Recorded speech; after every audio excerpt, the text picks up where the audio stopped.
Hermanos en Cristo Jesús, que la bendita gracia de nuestro Señor Dios Todopoderoso esté con cada uno de ustedes y podamos en todo momento accionar mediante la fe ese bendito poder para no desmayar, para seguir en este bendito camino y tener la amistad, tener la paz que nos dejó nuestro Señor Jesucristo como ejemplo por medio de la fe. Me pongo a los pies de Cristo Jesús, habiendo ya orado a Dios antes de abrir su bendita boca, para que me pueda utilizar como un instrumento, un portador de su bendita palabra y glorificarle siempre a Él que nos presta su sabiduría. He orado por todos los suscriptores, por todos los seguidores, por todos los que escuchaban y han dejado de escuchar, para que Dios los humille y los traiga humillados de regreso a los que puedan tener todavía oportunidad, a los que Dios tenga predestinados para escuchar esta bendita palabra en cualquier parte del mundo. Yo he orado por todos los que están en México, en Estados Unidos, en España, en Ecuador, en Perú, en Colombia, en Brasil, en Puerto Rico, en Chile y en todo lugar donde Dios permita llegar. Me pongo a los pies de Cristo para continuar con la enseñanza número 41 y vamos a principiar el Salmos capítulo 32. Vuelvo a repetir, Salmos 32, versículo 1. Palabra de Dios.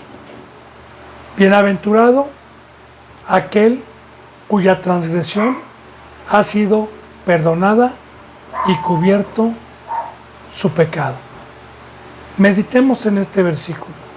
No está hablando de los que algún día estábamos ajenos cuando entró el pecado al mundo y por el pecado la muerte. No está hablando de ellos, porque antes de que yo conociera a Dios, mi pecado era de ignorancia, mas cuando Dios nos habla de transgresión, habla de que recibimos el pacto, recibimos esta bendita ley y sabiendo el camino o sabiendo el mandamiento, hicimos lo contrario. Eso se llama transgresión. Pero de igual manera hay pecado que puede ser perdonado, hay pecado que no puede ser perdonado. El que practica el pecado es del diablo, ya no es perdonado. Pero el que transgrede su bendita ley, tropezó o se descuidó o cabeció por cualquier situación y llega, porque hay dos maneras también de poder saber que transgredí la ley. Una es con conocimiento propio y otra es que algún hermano o alguna hermana que me tengan amor y que tengan el Espíritu Santo me exhorten con la palabra abierta y que yo, claro, sea humilde para reconocer mi pecado. Ahora, ya vimos, bendito hermano y bendito hermana, bendito pueblo de Dios, en enseñanzas pasadas, cuál es el corazón contrito y quebrantado cuando uno peca, que perdona a Dios. Vimos con el rey David en 3 o 4 salmos, cuando pide perdón y cómo pide perdón, cómo se puso en silicio, cómo rogó, cómo suplicó. Entonces, si Dios, que conoce los corazones, nos perdona, claro que somos bienaventurados, hermanos, porque nos está perdonando la vida, porque nos está regresando nuevamente su bendita presencia y nos está dando nuevamente la oportunidad de caminar en este camino. Por eso dice, bienaventurado aquel cuya transgresión ha sido perdonado y cubierto su pecado. Cubierto. Eso es muy importante porque en este pacto en el cual usted y yo estamos participando, dice la bendita palabra y nos da el conocimiento que abogado tenemos para con Dios, que es nuestro Señor Jesucristo. Y la única manera en que puede quedar cubierto nuestro pecado, y ahorita voy a decir que es cubierto, es mediante la intercesión de Cristo para su Padre y mediante su sangre que la ofrece. En el momento que yo peco, la sangre de Cristo sigue vigente, como dice en Pedro, que nosotros somos rociados con la sangre de Cristo Jesús. Y vuelvo a repetir, si hay un corazón contrito, un corazón humillado, Dios lo perdona y cubierto.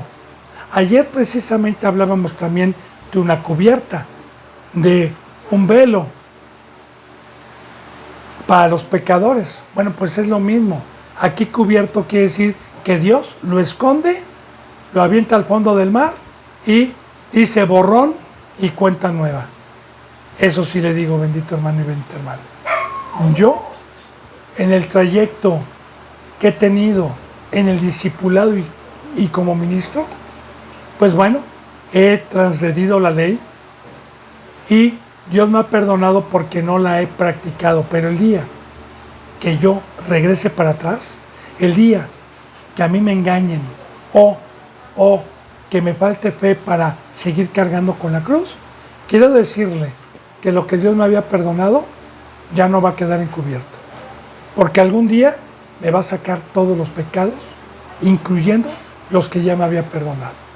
Pero si yo me guardo mediante la fe y sigo este camino, queda cubierto. Dios no se acuerda de él. Y bienaventurado, porque Dios no es como aquel que cuando nos hacen algo empezamos a sacar el pasado. Pero ¿te acuerdas que me hiciste aquello? No, Dios no. Dios no vuelve a sacar el pasado. Bueno, dice en el 2, bienaventurado el hombre a quien Jehová no culpa de iniquidad y en cuyo espíritu no hay engaño. Es por eso que nos habla de una bienaventuranza cuando Dios perdona la transgresión de un pecado y cuando Dios no culpa al que pecó, al que pidió perdón y cubre su pecado y Dios ya no lo culpa. ¿Por qué es bienaventurado? Porque son dos bienaventuranzas en el versículo 1 y en el versículo 2. ¿Por qué hay dos bienaventuranzas? Porque fíjese lo que dice, en quien no hay, en cuyo espíritu no hay engaño. Porque ayer veíamos en el Salmos 31 que al inicuo, al que practica el pecado, al que Dios ya no perdonó de su transgresión, Dios le pone un velo, lo deja confundido, lo deja en la mentira. Y no nada más lo hemos visto en el Salmo 31, lo hemos visto con infinidad de versículos bíblicos en diferentes libros, en diferentes cartas, epístolas. Entonces, yo peco, se me pone un velo y me quedo confundido, me quedo en el mundo, me quedo sin la verdad, me quedo engañado. O sea, Dios permite que venga alguien y me engañe. Y yo crea en el engaño, porque ese es el pago al que cuando Dios no perdona un pecado. Por eso, si Dios me perdona mi transgresión, si Dios me cubre, si Dios ya no se acuerda de mi pecado que hice, pues soy bienaventurado, porque entonces me sigue protegiendo para poder tener revelación a este camino de verdad y que no permita que haya un engaño, como en muchos ya lo hay. Dice en el versículo 3, mientras callé, se envejecieron mis huesos en mi gemir todo el día. Ahora, meditemos en esta bendita palabra. Claro que este varón hizo una transgresión y lo perdonaron, pero cuando como ministro, como representante, como obispo, sin importar el don que yo tenga, porque estamos hablando de reyes y sacerdotes. Si yo hago una transgresión, me viene un castigo, aunque Dios me perdone. Y yo no puedo dar bíblicamente, conforme al pacto establecido de Dios para el sacerdocio, la palabra si yo pequé, hasta que se me regrese el Espíritu, hasta que Dios me perdone y ya no me culpe de pecado. Pero, por ejemplo, David, no crea que luego fue perdonado. Entonces, mientras está el castigo, y callé, porque miren lo que dice, fíjense, mientras callé, se envejecieron mis huesos. Ahora, nosotros se nos ha dado el verbo, se nos ha dado el Espíritu para que no seamos mudos, para que demos testimonio. Ese fue el pacto que Dios estableció con su pueblo, no callar, porque los que no hablan el Evangelio son mudos y Dios les va a pedir cuentas algún día. Pero vuelvo a repetir, por el pecado, Dios me puede quitar por un tiempo en mi ministerio y yo voy a callar. Y yo quiero decirle, bendito hermano y bendita hermana, que la vida de un representante, la vida de un obispo, sea el don que sea, apóstol, maestro, profeta, evangelista, diácono, diaconisa, profeta, profetisa, sin importar el don, la vida es el campo. La vida es dar la palabra, el gozo, la plenitud, la firmeza. Es estar trabajando en la obra de Dios. Y trabajar en la obra de Dios es, en todo momento, estar dando por gracia lo que recibí por gracia. Ahora bien, yo callo, que es un castigo bastante fuerte, que Dios me deje callado, aunque me perdone, pero el castigo va a ser inevitable, entonces van a envejecer mis huesos, todo con simbolismos. O sea, una persona joven o un hueso joven es flexible, salta, tiene agilidad, y una persona vieja, unos huesos viejos, ya no pueden enderezarse, ya no pueden caminar bien, ya no. Entonces, simbólicamente, de igual manera, cuando Dios nos quita el ministerio de poder hablar, nos vamos enfermando, nos vamos debilitando, simbólicamente, nos vamos debilitando, porque mi sustento ya no como ovejita fue que me sustentaran. Y sí, en alguna ocasión, para poder profundizar esto que estamos viendo, Pablo decía, ustedes son mi corona de vida. Fíjense, ustedes son mi corona de vida. O sea, tanto las ovejitas como el representante mutuamente se están dando bendiciones, mutuamente. La bendición que me da a mí una ovejita es que yo pueda trabajar con esa ovejita todos los días. Y la bendición que yo le doy a una ovejita es mi vida y es tratarla de presentar como una esposa virgen. Entonces, la bendición es mutua, porque si yo no tuviera ovejitas, me muero, me seco. O sea, para esto nos hizo Dios, para amarlo y para amar al prójimo. Yo sin la obra, yo sin lo que Dios me ha dado, que es la herencia que perdió Adán y Eva, estaría en el mundo, estaría en la carne, estaría enloquecido. Entonces, por eso dice, ¿verdad? Mientras callé, se envejecieron mis huesos en mi gemir todo el día. Y gemir porque, sí, este varón y cualquiera que tenga temor, que haga una transgresión, gemimos con dolor para que Dios nos perdone, para que Dios nos regrese el favor inmerecido, para que Dios me vuelva a levantar. Nos la pasamos gimiendo. De hecho, usted ha leído la bendita palabra. David, cuando pecó, pues fue un hombre que estuvo gimiendo a Dios y que le vino una consecuencia a sus pecados bastante grave y por mucho tiempo. Porque David no recuperó el reinado luego. Y de igual manera, recuerde cuánto tiempo lo estuvo siguiendo Saúl. Bueno, entonces dice en el versículo 4, porque de día y de noche se agravó sobre mí tu mano y se volvió mi verdor en sequedades de verano. Y mire, bendito hermano y bendita hermana, cuando uno hace alguna transgresión, Dios nos ama tanto que su mano se agrava de dolor en nuestra vida. Yo alguna vez le decía el por qué con razonamiento. Alguna ocasión le decía yo, mira hermano y hermana, las iglesias, por ejemplo, tibias, las que no hablan con autoridad, las que no ejercen el ministerio como lo manda Dios, para exhortar, para amonestar, para redarguir y si es necesario, para por medio de Dios hacer a un lado algún hermano o alguna hermana del ministerio, no está en la verdad, porque es necesario que haya dolor para poder nosotros temerle a Dios.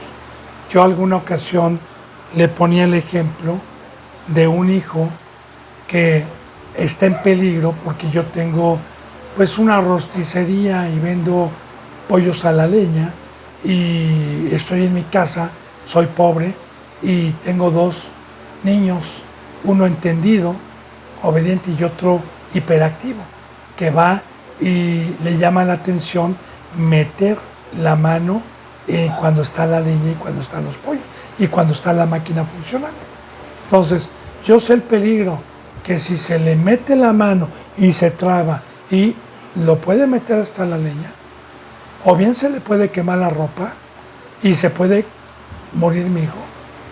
Y ya van 2 veces o 3 que le llamo la atención y mi hijo es necio. Bueno, pues yo sí soy un buen padre, supervisándolo, cerca de él o escondido, a la próxima voy a permitir que meta la mano y que se queme y le va a doler. Claro, supervisándolo, le va a doler y va a llorar y va a gemir y va a decir cúrame, y yo lo voy a dejar sin curar, lo voy a dejar 2 o 3 días a que le arda, si lo amo y si lo quiero, porque eso le va a salvar su vida el día que yo no esté. Eso le va a dar temor de volver a meter su mano.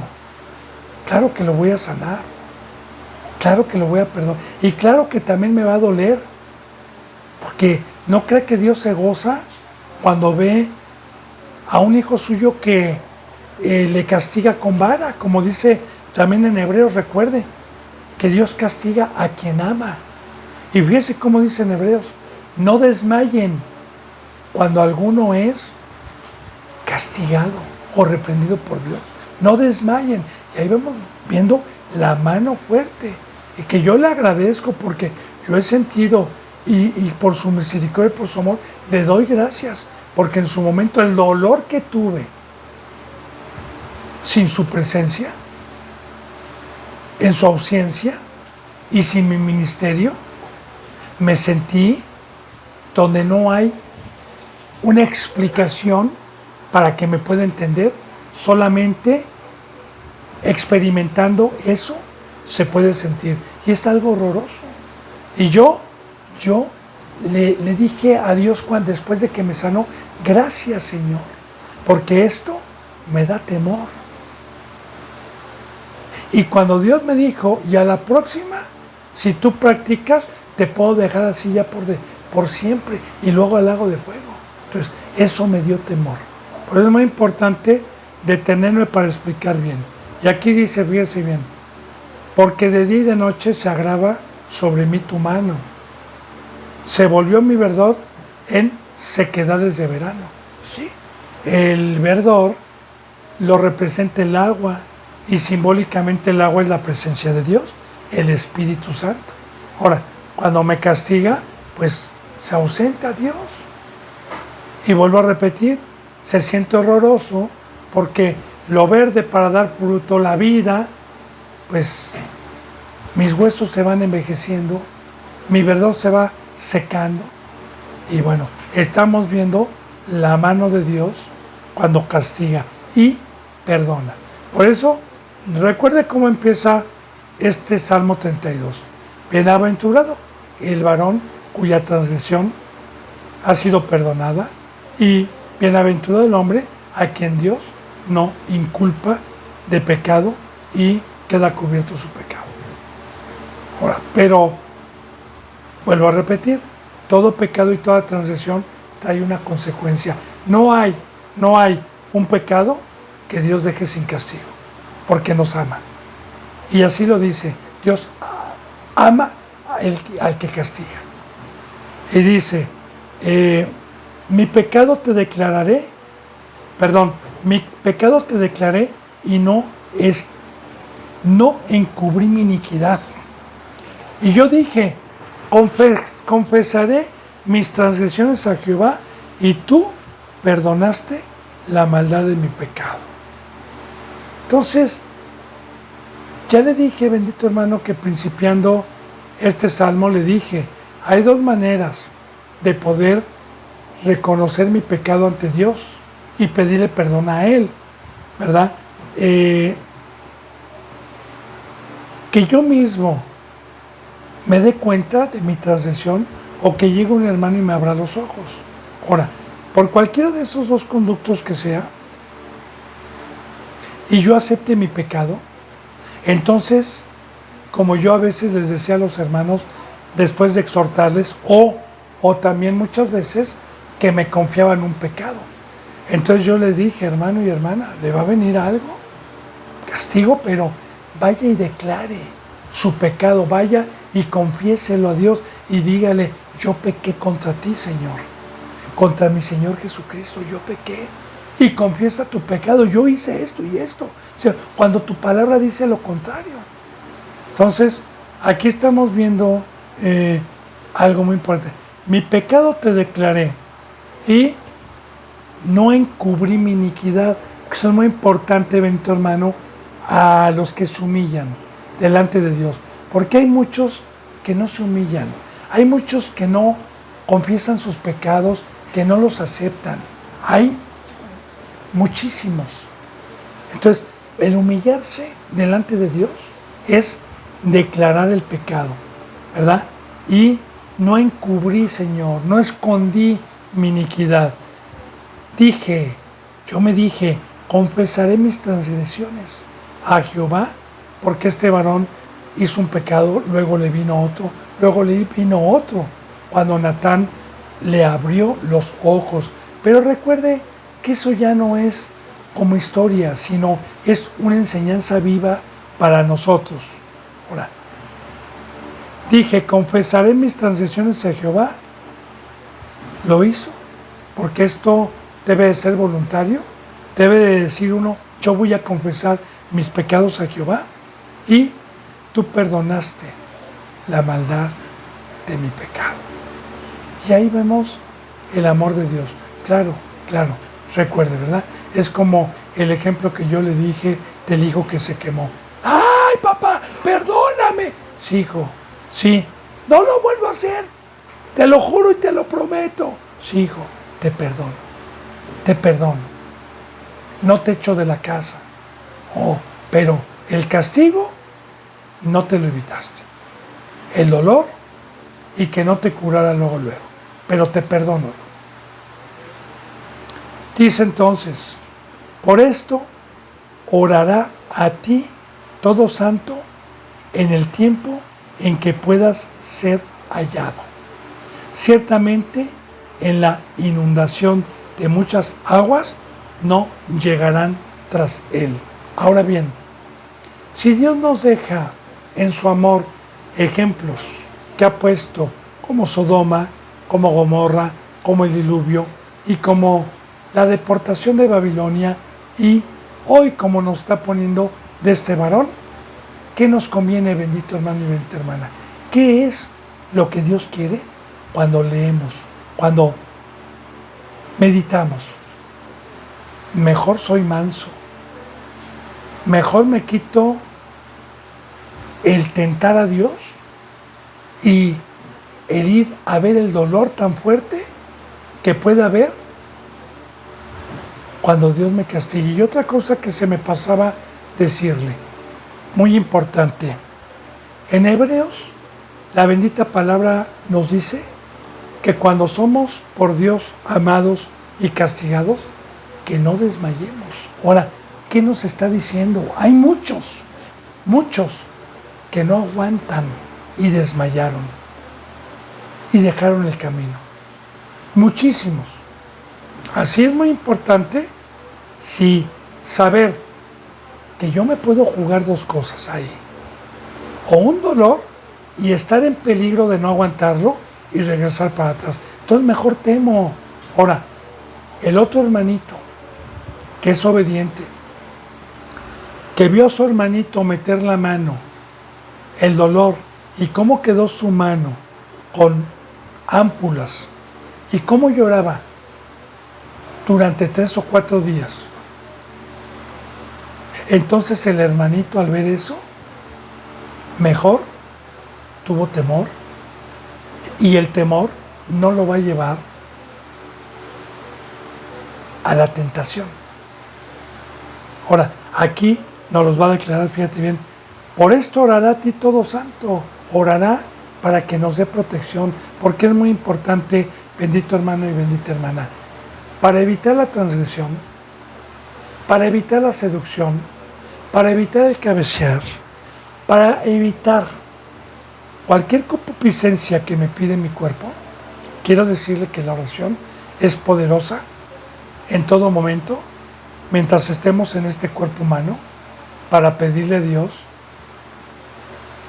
poder, para pedirle a Dios su fuego y que consuma todos los deseos de mi carne. Dice, por esto orará a ti todo santo en el tiempo en que puedas ser hallado. Ahora, ¿cuál es el tiempo en que puede ser hallado? 2, proféticamente. 1, mientras no venga la gran tribulación. En la gran tribulación, Dios, dicen muchos que va a durar 7 años. No. Claro, empieza con el anticristo, ¿sí? Pero 3 años y medio va a ser de playa, va a ser de risa, va a ser de jajaja, va a ser de estar matando cristianos, va a ser de estar engañando y de poner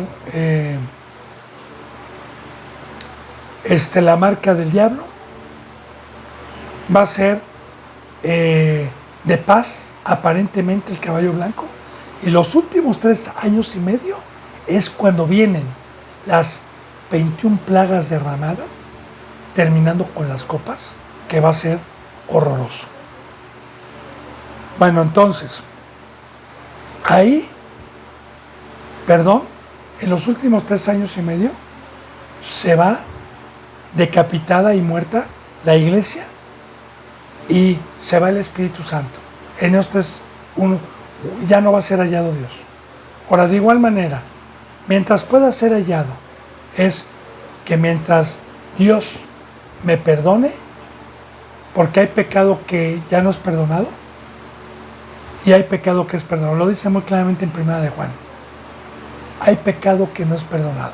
Y lo dice, el que practica el pecado, por más que pida, por más que busque a Dios, ya no es hallado. Entonces, mientras yo tenga oportunidad de tropezar y tener el temor y soportar el castigo, pues bienaventurado, mientras Dios pueda ser hallado. Ahora, por eso, mientras pueda ser hallado, ore, bendito hermano y bendita hermana, pida, ruega que nos dé fuerza para no transgredir. Y fíjense bien lo que dice, ciertamente en la inundación de muchas aguas no llegarán estas a él. No habla del diluvio, el diluvio ya había pasado aquí y Dios prometió. Y puso un arco y puso un pacto donde él dijo que jamás volvería a destruir al ser humano por medio de un diluvio. Entonces, está hablando simbólicamente, está hablando espiritualmente. ¿Cuáles son las muchas aguas?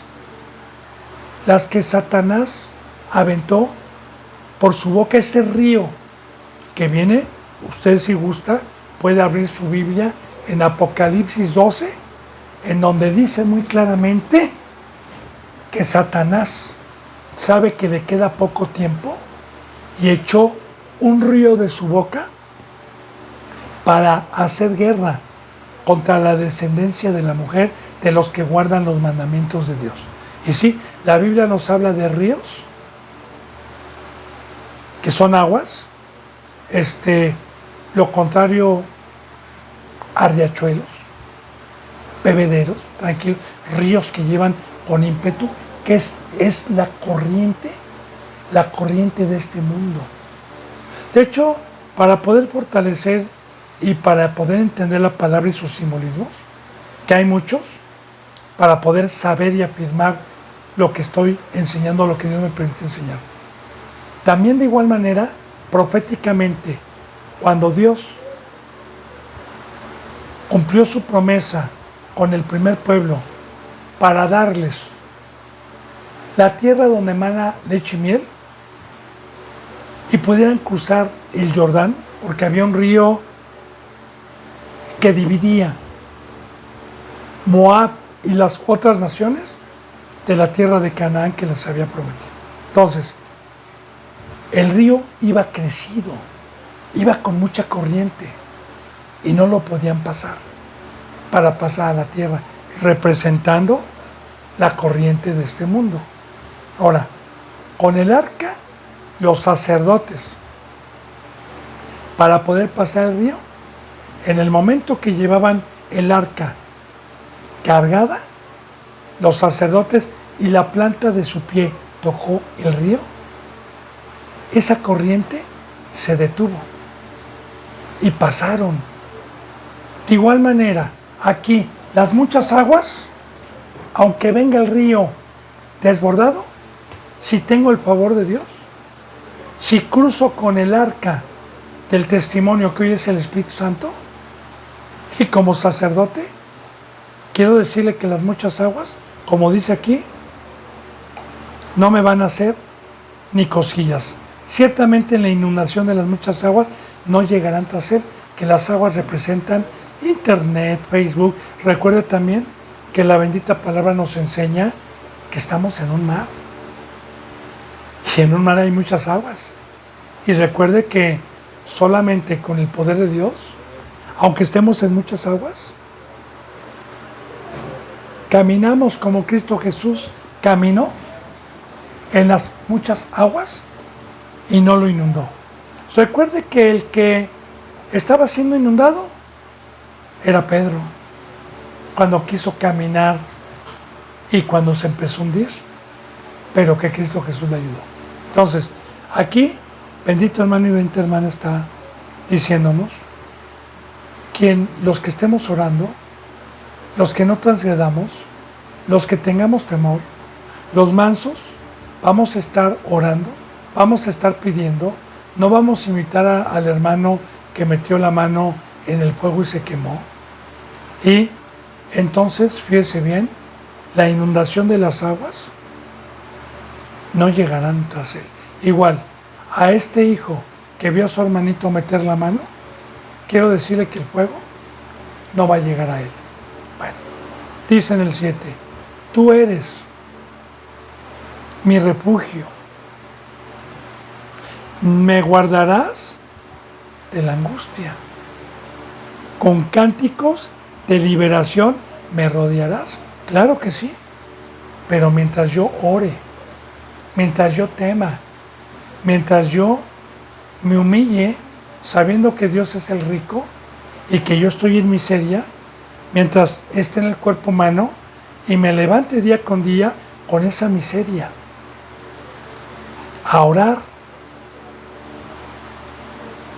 mientras sea hallado, pedirle. Ahora, Dios nos da. Por eso dice, tú eres mi refugio. Me guardarás de la angustia. Con cánticos de liberación me rodearás. Ahora, ¿dónde está la angustia? Ya vimos lo que es un refugio, un castillo, un búnker. O sea, un refugio es algo donde el ladrón no puede penetrar para robarnos. Y Dios, la presencia de Dios, si Dios conmigo, ¿quién contra mí? Me guardarás en la angustia. Sí.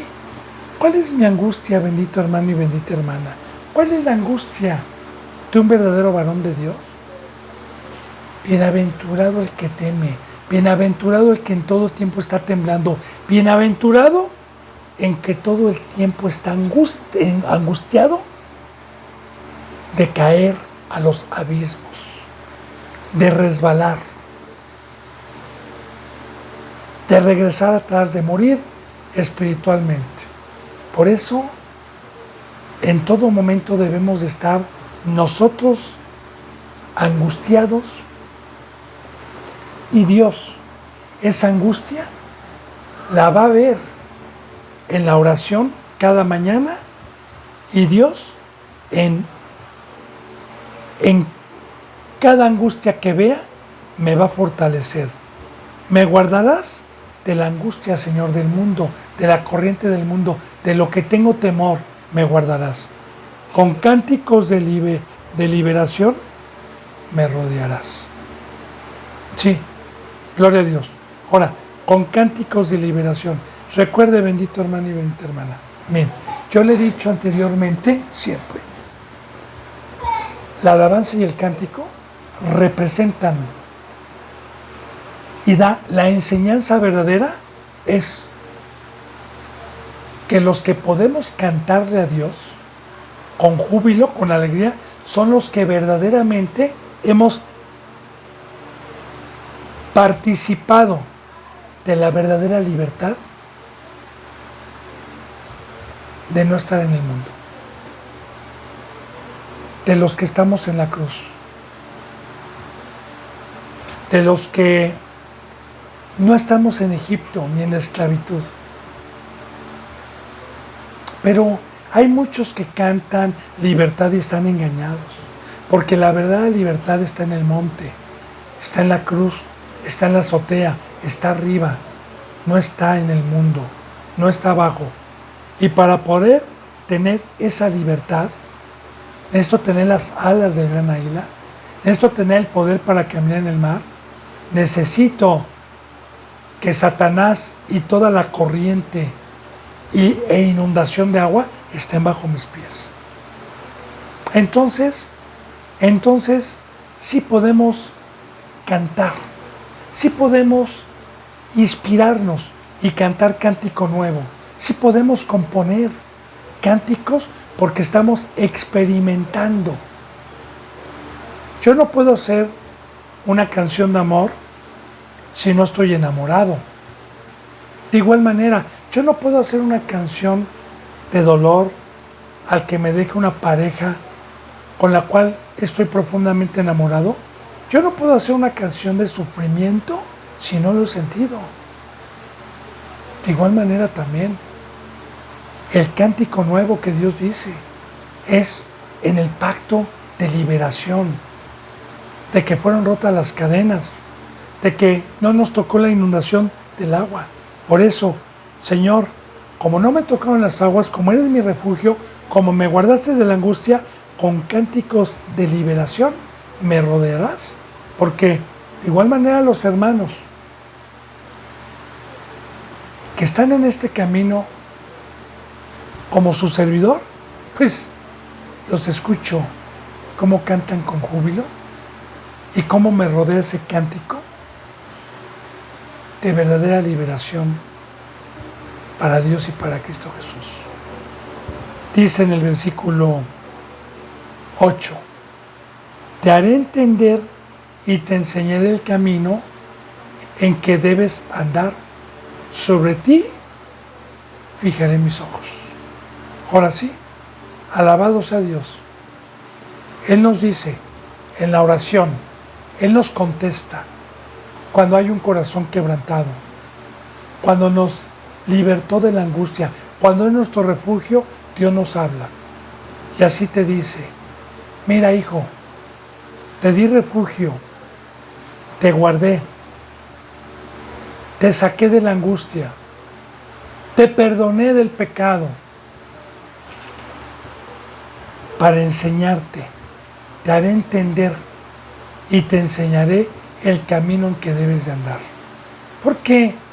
¿Cuántos hay confundidos? ¿Cuántas doctrinas hay que se dicen cristianas, que están divididas? Adventistas, metodistas, etcétera. ¿Cuántos hay que no conocen el camino? Porque conocer el camino es conocer a Cristo. Y el que nos lo puede dar a conocer solamente es Dios. De hecho, Cristo lo dijo. Yo soy el camino, la verdad y la vida. Y Cristo Jesús dijo muy claramente, nadie puede llegar al Padre, ni conocer al Padre, si no es que me conoce a mí y llegar al Padre por mí. Nadie. Para poder entender y conocer a Dios, necesitamos conocer a Cristo. Ahora, para ver cómo caminó Cristo, pues muchos no entienden. Porque, dígame usted, ¿conoce algún cristiano que esté haciendo lo que Cristo Jesús hizo durante 3 años y medio? Que recibió al Espíritu Santo. ¿Usted conoce a uno que se levante antes del alba a orar y todo el día trabajar en la obra de Dios? ¿Usted conoce a alguien que esté dando el Evangelio todos los días, que esté discipulando, que esté enseñando todos los días, que tenga oposición? Bueno, entonces, eso es que Dios enseña el camino. Porque Pablo decía, imítenme como yo imito a mi Señor Jesucristo. Pero, ¿cuántos no tienen el entendimiento y trabajan en el mundo? Y quieren servir a 2 señores. ¿Por qué? Pues porque ciertamente no oran, ciertamente no tienen temor, ciertamente están pecando. Pero los que tienen el pacto guardado en su corazón y el temor, y los que están orándole a Dios con gran temor, entonces Él nos va a hacer entender lo que es la cruz, lo que es muerte, lo que es separarse del mundo, lo que es del César, de Satanás, y lo que es de Dios. Y te enseñará el camino en que debes de andar. Sobre ti fijaré mis ojos.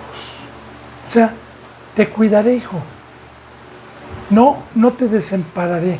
Mi rostro siempre va a estar mirándote y no te lo voy a voltear. Y cuando dice, sobre ti fijaré mis ojos, yo le he dicho también, le he puesto algunos ejemplos anteriores de lo que significa cuando Dios nos habla de que su pueblo era como la hija de Sión. Y la hija de Sión es aquella iglesia que está en el monte, que está arriba y que Dios no le quita sus ojos y la cuida como la niña de sus ojos. Alabado sea Dios. Dice en el 9, no seas, ahora aquí, fíjese lo que nos dice Dios, porque hay una promesa, te haré entender, te enseñaré, pero siempre hay un pacto, siempre hay condiciones. ¿Cuál es la condición? No seas como el caballo o como el mulo, sin entendimiento, que han de ser sujetados con cabestro y con freno, porque si no, no se acercan a ti. Ahora, sí pone de ejemplos Dios siempre con animales, no para ofendernos. Yo le he dicho siempre, cuando Dios nos compara al impío con un puerco, con un perro, no es para humillarlo. Digo, la humillación de Dios es quitarnos el espíritu y dejarnos en la ignorancia. No que nos esté diciendo eres un puerco, no, sino que Dios nos habla siempre con simbolismos, con parábolas, con ejemplos. Ahora, cuando dice, no seas como el caballo o como el mulo sin entendimiento. Yo voy con un caballo ahorita a decirle que maneje un carro o a decirle que viene Cristo, que se arrepienta, que viene una destrucción. Yo le quiero decir ahorita a un caballo que hay guerra en el mundo, que están peleando las naciones, que va a haber un terremoto muy grande. No entienden, no entienden. Entonces, son simbolismos que Dios pone. No seas como el caballo, ahora, o como el mulo, ¿verdad? ¿Cómo me puedo convertir en un animal de carga? Porque habla de animales de carga, sin entendimientos, ¿verdad? Que han de ser sujetados con cabestro y con freno. Mire, Dios nos pone estos simbolismos porque estos animales, tanto el caballo como el mulo, sirven como animales de carga. ¿Y sabe cuál es la carga más dura que yo puedo tener? Cuando se me quite la cabeza, que es Cristo, y otra vez esté en el mundo como esclavo. Esa es una carga que no pude llevar y que Cristo Jesús me la quitó. Es una carga que muchos llevan, pero en el momento, ya lo vimos en los salmos pasados, ¿en qué momento me puedo quedar sin entendimiento? En el momento que yo peco y que practico el pecado y no me arrepiento, en ese momento se me quita la cabeza, se me quita el espíritu y Dios me pone un velo. Como veíamos en las enseñanzas de ayer, Dios no me muestra su camino. Y todo está en la mano de Dios, ya está escrito. Por eso dice, no vayas a ser como el caballo o como el mulo sedentario, que han de ser sujetados con cabestro y con freno. Y aquí está. ¿A dónde me lleva Satanás? Al mundo. ¿A dónde me pone freno Dios? Para que no vaya con Dios. Porque si no, dice, o sea, porque si no, no se acercan a ti. O sea, si no les pones el cabestro y el freno y no se acercan, no te hacen caso. Tienes que ponerles una herramienta para que se acerquen a ti. De igual manera, aquí está la carga, aquí están los demonios, aquí está el poder del adversario. Bueno, dice en el 10, muchos dolores habrá para el impío, mas al que espera en Jehová le rodea misericordia. Mira, hermano y hermana, hay un versículo bíblico en el Nuevo Testamento en donde nos dice que más vale padecer por ser justo que por ser impío. También nos pone este ejemplo en el Nuevo Testamento, que si yo voy a la cárcel siendo inocente, pues eso tiene gran valor, el dolor. Pero si yo voy a la cárcel porque hice algo, ¿qué mérito tiene? Estoy pagando algo que hice. Entonces, Dios nos está dando, tanto en el Nuevo Testamento como en el Antiguo Testamento, que en el mundo los caminos que parecen derechos al hombre, el dinero, el poder, la fama, que muchos han experimentado y cuando lo han tenido se han suicidado, no son felices, no acaban su carrera en paz, hay guerras, hay envidias, hay enfermedad, codicia, avaricia. O sea, si Dios me quita para lo que fui creado y diseñado, que es su presencia y es esta obra, en lo que trajo Satanás hay muchos dolores. Muchos dolores.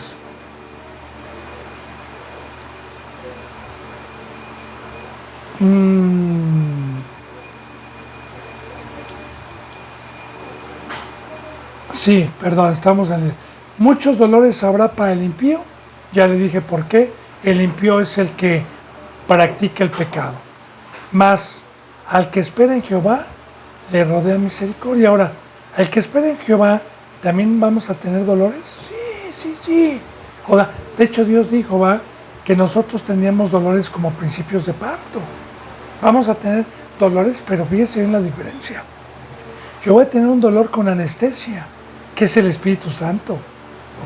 Porque cuando está, hay alguna cita bíblica en donde dice así el apóstol Pablo.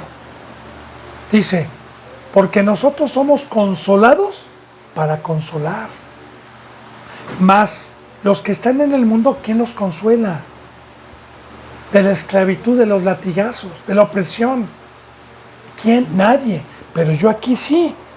Estoy en el camino de Cristo, tengo presión, tengo dolor, porque pierdo hermanos, hermanas, porque me atacan, como hemos visto, pero la diferencia es que yo tengo una anestesia que me consuela.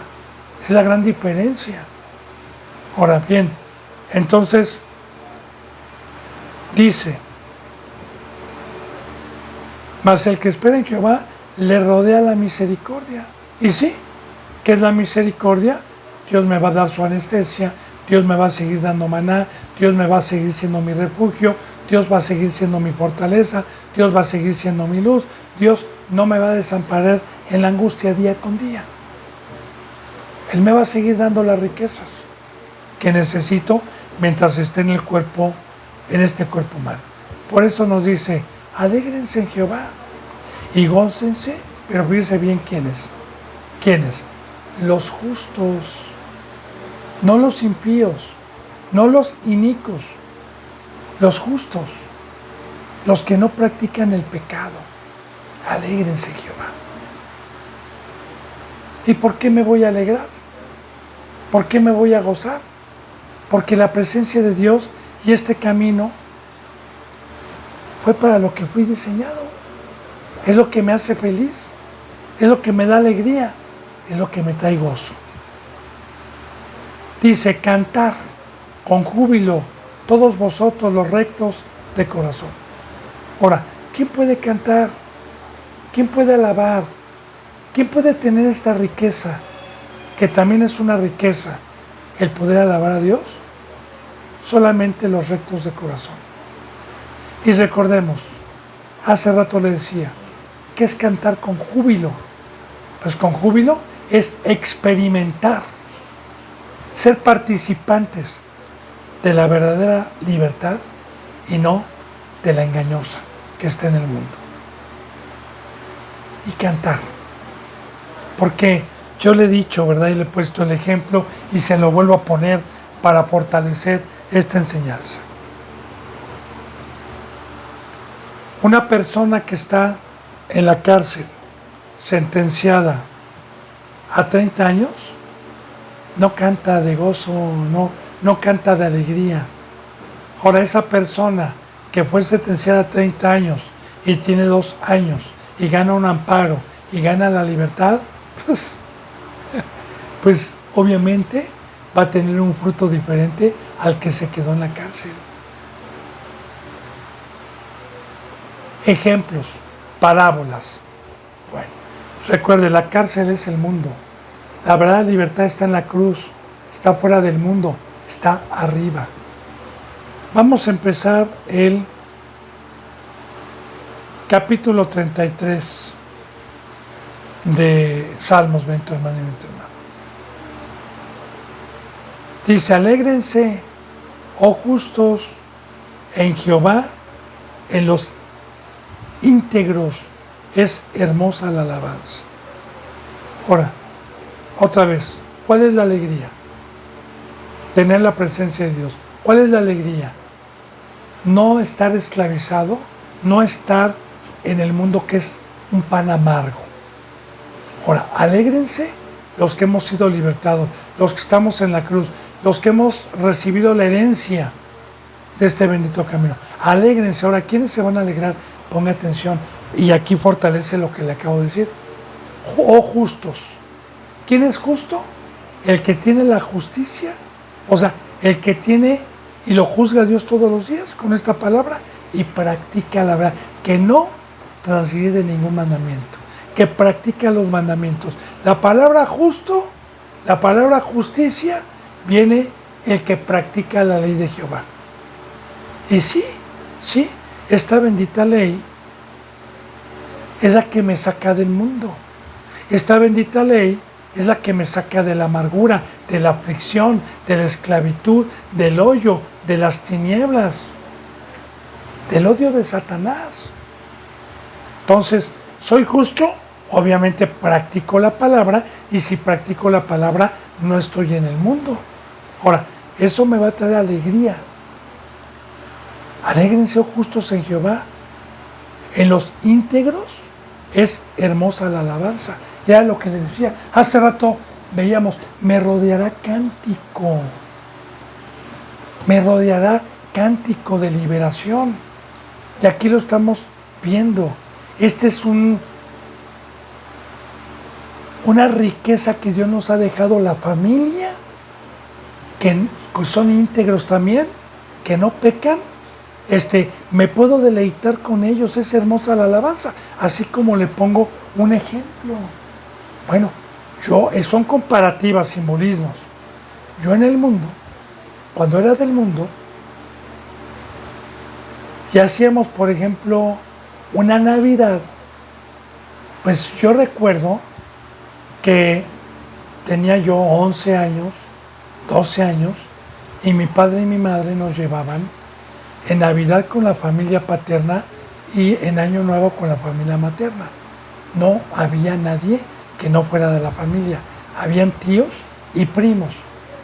En la Navidad con mi padre. Íbamos con mi abuelita, con primos, a intercambiar regalos, etcétera. Que yo no estoy hablando de darle auge a la Navidad. Yo le estoy hablando cuando estaba en ignorancia y estoy poniendo un ejemplo, una parábola. Ahora, era hermoso cuando yo no conocía a Dios, convivir con mis tíos, con mis primos, participar de la misma mesa cada año. Sí, era algo bonito, pero no comparable con lo que me trajo Cristo, que es la hermandad, que es una familia, y que yo soy compañero de los que le aman y le temen, de los justos. Entonces, aquí cuando dice, ¿verdad? Alégrense, oh justos, en Jehová, en los íntegros, es hermosa la alabanza. Cuando yo tengo hermanos a mi lado que no pecan, es una fiesta, tanto el alimento espiritual como la alabanza, y es hermosa. Hay un gozo, se siente el fuego de Dios. Bueno, dice en el 2, aclamar a Jehová con arpa, cantarle con salterio y decorio. Ahora, el cántico no nada más es para gozarnos y hacer cánticos de liberación, como libre, yo soy libre, las cadenas del pecado han sido rotas, sino también aclamarle en los cánticos, o sea, hacerle cánticos de que nos proteja, de que nos libre, de que nos fortalezca. Porque aquí dice aclamar a Jehová, aclamar, que es clamarle su misericordia, clamarle sus riquezas también en la alabanza. La alabanza es como una prédica también, es como una enseñanza. Bendito hermano, cuando es una verdadera alabanza, cuando es inspirada por el Espíritu Santo, aclamar a Jehová con arpa. Y con arpa es con alegría, estarle pidiendo con alegría. Son instrumentos musicales que se utilizaban con arpa, cantarle con salterio y decorio, pero principalmente con santidad, porque habla de los justos, habla de los íntegros, es lo principal. Los elementos de herramienta de sonidos, de instrumentos musicales, vienen sobrando si uno no es justo. Pero de igual manera, si uno es justo, Debemos de tener pandero, arpa, sonido en todo momento. Hacerlo bien, dice, con salterio y decorio. Ahora dice en el versículo 3, cantarle cántico nuevo. Aquí está. ¿Qué es cántico nuevo? Yo he tocado mucho eso de cántico nuevo. Sí, en el Antiguo Testamento, pues el cántico era de ganar una batalla cuerpo a cuerpo, de ganar una batalla contra los moabitas, contra los filisteos. Aquí no, aquí el cántico nuevo es espiritual, es una liberación real, es de que nos sacó de las tinieblas, es una libertad, lo que no tuvo el primer pueblo, porque el primer pueblo, todo el Antiguo Testamento fue una sombra, fue de abajo, fue terrenal. Cántico nuevo es la libertad verdadera, el nuevo camino, el pacto nuevo, la verdadera fiesta, Cristo. Cantarle cántico nuevo. Ahora, hacerlo bien. Sí. ¿Qué es hacerlo bien? Con los íntegros, sin pecado. Porque todo lo que hagamos sin pecado nos va a salir bien, absolutamente todo. Todo lo que hagamos sin pecado es con un orden. Hacerlo para la gloria de Dios, hacerlo con un fruto del bien y no del mal. Hacerlo con bien, teniendo con júbilo, que es una riqueza que Dios me da, el gozo y el júbilo. El júbilo es un éxtasis. Cuando estamos, imagínense poder caminar en el mar, hermano. Imagínense poder volar. Pues yo puedo volar, yo puedo caminar en el mar y lo declaro, hablando espiritualmente. ¿Cómo no voy a cantarle? Con júbilo por todas estas bendiciones que me ha dado. Bendito hermano y bendita hermana, se me ha ido la hora. Si Dios lo permite, mañana continuaremos con la enseñanza número 42. Yo les mando un abrazo y el beso del óculo santo. Hasta mañana, si Dios quiere. Gracias.